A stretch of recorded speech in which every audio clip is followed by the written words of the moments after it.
네, 이번엔 명태균 씨 관련 혐의입니다. 정치자금법 위반이 적용된 이 혐의에 대해서도 무죄가 나왔습니다. 윤석열 전 대통령 부부에게 무상으로 제공된 여론조사는 명태균 씨 스스로 판세 분석을 위한 거였다고 결론 내렸습니다. 따라서 김영선 전 의원의 공천이 그 대가라는 점도 단정하기 어렵다고 밝혔습니다. 하지만 그 부부가 명 씨와 통화한 내용들을 보면 꼭 그렇게 볼 수 있을지 여전히 의문이 남습니다. 배승주 기자입니다. 오인성 재판부는 명태균 씨가 58차례에 걸쳐 무상으로 제공한 여론조사는 윤석열 전 대통령 부부만을 위한 게 아니었다고 판단했습니다. 여러 사람에게 배포된 만큼 윤 전 대통령 부부가 2억 7천만 원 정도 되는 여론조사 비용을 내지 않았다 하더라도 재산상 이득을 취했다고 볼 수 없다는 겁니다. 피고인 부부에게만 제공된 여론조사는 3회에 불과하고 피고인 부부는 명태균이 실시한 여론조사 결과를 배포받는 상대방들 중 하나였을 뿐. 명 씨가 무상 여론조사 대가로 김영선 전 의원의 공천을 약속받았다는 의혹도 단정하기 어렵다고 했습니다. 여론조사의 대가로 김영선에 대한 공천을 확언하였다면 명태균이 여러 사람들에게 지속적으로 연락하면서 김영선을 공천해 줄 것을 부탁하지는 아니하였을 것입니다. 하지만 명 씨는 공천과 관련해 줄곧 김건희 씨를 언급해 왔습니다. 오늘 네. 여사님 전화 왔는데 내가 고맙다고. 네네. 야, 자기 선물이래. 공천을 두고 국민의힘 내부에서 반발이 일자 당선인 신분인 윤 전 대통령이 민간인에 불과한 명 씨와 직접 통화를 하기도 했습니다. 김영선이 좀 해줘라 그랬는데 예. 뭐 그렇게 말이 많네 당에서. 김건희 씨까지 명 씨를 안심시키는 등 윤 전 대통령 부부가 전방위로 나선 정황은 통화 녹취에 그대로 남아 있습니다. 권성동하고 저기 윤한영이가 반대하더만 보니까 그렇죠? 하여튼 너무 걱정하지 마세요. 잘 될 거예요. 이 때문에 김건희 씨와 같은 혐의로 기소된 윤 전 대통령과 명 씨 사건 재판부는 다른 판단을 할 가능성도 배제하기 어렵습니다. JTBC 배승주입니다. 저는 명태균 사건 관련해서 계약서 안 썼다. 네.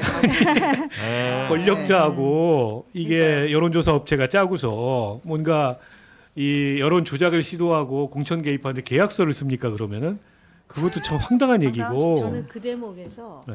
마치도 그 사람 판사가 아니고 챗 GPT나 제미나이 판사가 기계적으로 아까 기계적인 의원님 챗 GPT 요즘에 되게 똑똑해요. 아니에요. 그래도 틀린 건 많더라고.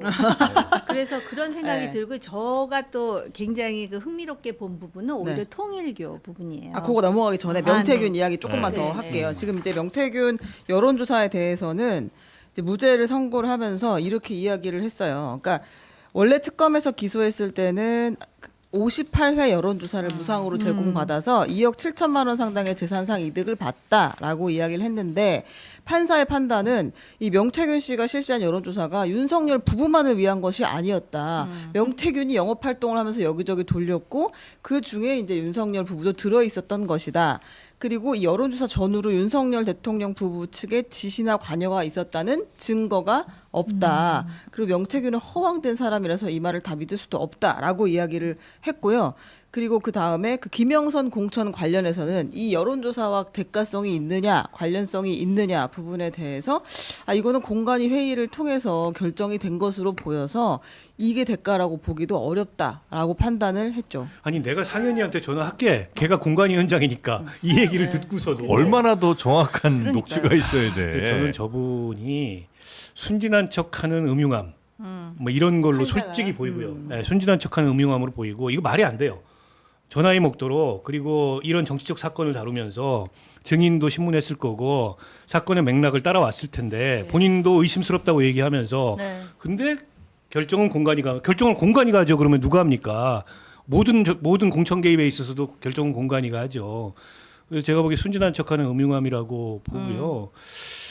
이 그 명태균 판결을 보고 두 사람이 딱 반색을 한 사람은 반색을 했고 한 사람은 반색을 할 것 같아요. 일단 오세훈. 예. 나는 무슨 죄야 그러면. 내 여론조사도 뭐 남한테만 줬겠어? 여기저기 뿌렸겠지. 나도 전속적 이익의 당사자가 아니야. 물론 이제 뭐 돈을 줬다 대가 근데 그거는 이제 돈 줬다고 인정 안 하니까 여론조사 비용이라고 인정 안 하니까 네. 또 한 사람 이미 반색했죠. 이준석. 비공표 여론조사는 처벌할 근거가 없다. 이준석의 논리가 이거더라고요. 둘 다 이제 명태균하고 다 관련돼 있는 사람들이잖아요.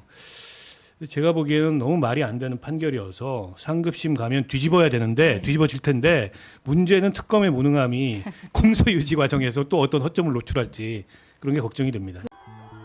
김건희 씨는 지난 2022년 대선 당시 명태균 씨에게 무상으로 2억 7천만 원 상당의 여론조사를 제공받았다는 혐의를 받았습니다. 특검은 이 대가로 김건희 씨가 김영선 전 국민의힘 의원의 공천을 도왔다고 바라봤습니다. 1심 재판부의 판단은 달랐습니다. 재판부는 김영선 전 의원의 공천은 공관위에서 투표로 결정했다. 명태균 씨의 여론조사 전달은 홍보를 위한 것이라며 김건희 씨의 정치자금법 위반 혐의를 무죄로 선고했습니다. 김종혁 전 국민의힘 최고위원은 재판부의 논리를 꼬집었습니다. 이제 저렇게 따지면요, 김경, 강선우 다 무죄예요. 공관위에서 그럼 다 투표하죠. 투표하는 형식으로 하지 다 투표하는 투표하죠. 형식으로 안 하겠어요? 강선우 의원과 김경 전 시의원은 공천원금 1억 원을 주고받은 혐의를 받습니다.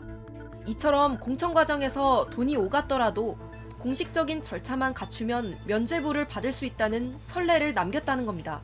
최고 힘이 있을 때인데 사실은 한마디면 공천이 아니라 뭐 다른 걸 뭐라도 다 할 판인데 공심위에서 투표를 했으니까 문제없다. 이건 참 어처구니 없는 상상할 수 없는 얘기예요. 명태균 씨의 여론조사가 영업활동에 불과한지 반문하기도 했습니다. 영업활동이라는 것은 영리를 위한 목적인 거잖아요. 예. 자기가 돈을 벌기 위한 거잖아요. 예. 각 혐의와 관련한 증거로 제출된 카카오톡 대화와 녹취를 재판부가 취사 선택했다는 지적도 나왔습니다. 우리가 청탁이라든지 아니면 이런 것들이 대부분 뭐 다 뭐 계약서 쓰거나 뭐 하는 게 아니잖아요. 우리 문자라든지 카톡이나 이런 걸로 이루어지는데